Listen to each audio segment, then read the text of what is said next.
Avoid moving to Orlando, Florida unless you can handle these 10 negatives. Hi, my name is Amy Brown, a realtor with Compass in Orlando. Let's dive right in.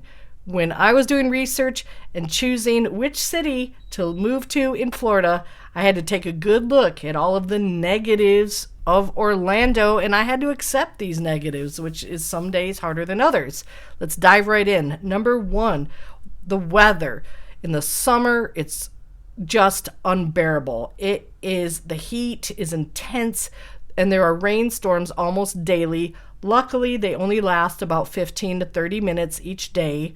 And hand in hand with that is Orlando was recently voted the sweatiest city in the U.S. So come on down and join us here in Orlando, the sweaty people of the world. Next up, affordability. What home used to cost $350,000 is now seemingly overnight, although it wasn't, is $600,000. Wow, that is quite a jump. So people that haven't researched the Orlando area lately will get sticker shock, and who can blame them? That's quite a jump. If you're moving to Orlando, you might have to consider a townhome, maybe a condo, if a single-family home is no longer in your budget.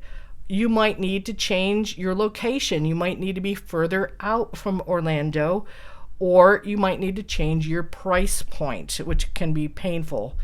The rental prices here have gone through the roof, possibly worse than the purchase home market. So that's not a great avenue either.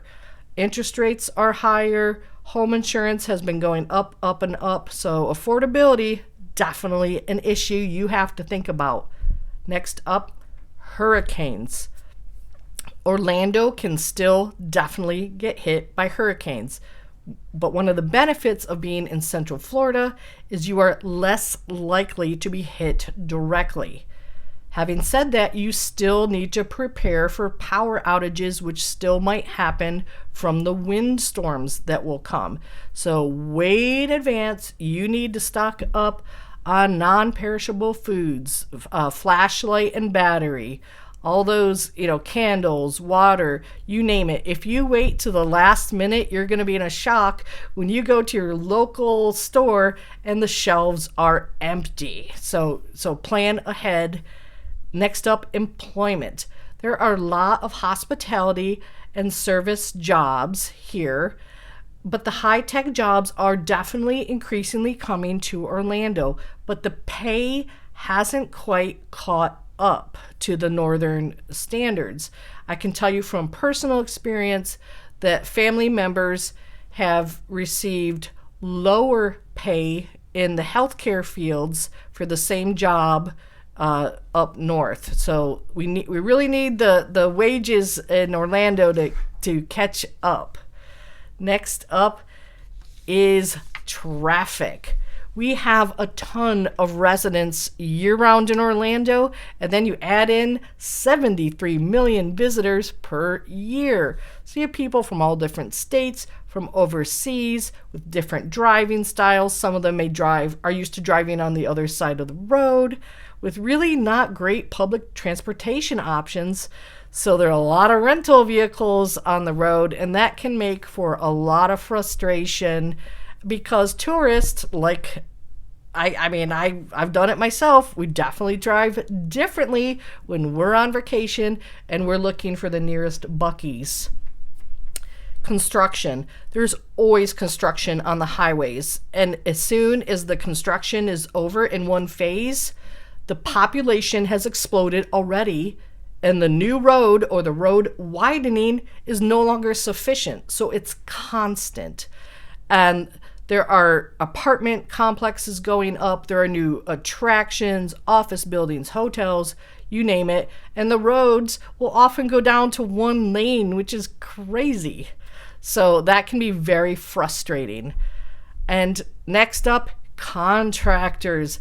It's so hard to find a great contractor in Orlando. This was already a problem, but after Hurricane Ian, it has just made it so much worse. There's a shortage of handyman, handy women, the construction workers are working on new construction projects. So again, it's just very hard. If you are watching my video and you're moving to Orlando from another state and you are a contractor, give me a call. I will make sure that you have more work than you will ever need. Next up, people are more relaxed and a slower pace. I'm a very hyper person, so that can be a little challenging for me. It's probably really good for my health to calm down a bit, but I mean, I am who I am, so the laid back attitude, it cuts both ways. Also, with the laid back attitude, Orlando is full of dogs, which I love.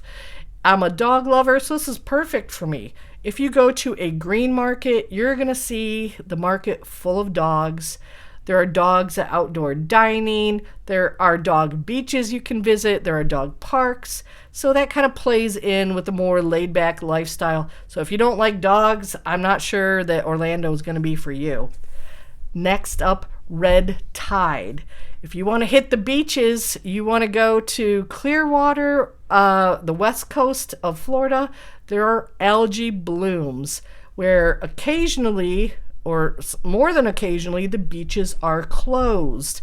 And you can have, if you visit the area, you can have allergy symptoms. You can have coughing, sneezing, red eyes, wheezing.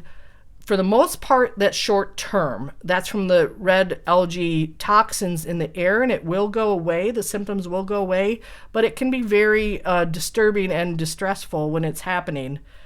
Wildlife, the alligators. If you see rivers, if you see any body of water, that's where alligators are going to be. They don't come as often as to where people live, but that doesn't mean they don't show up. Just assume that every body of water has an alligator, and as a person with 2 rescue chihuahuas, this is very near and dear to my heart. They're not going anywhere near a body of water. You also have to look at spiders, cockroaches, mosquitoes. So you have to have funds available to pay for year-round pest control. Otherwise, you're going to be miserable if you're not used to it. Thank you for watching.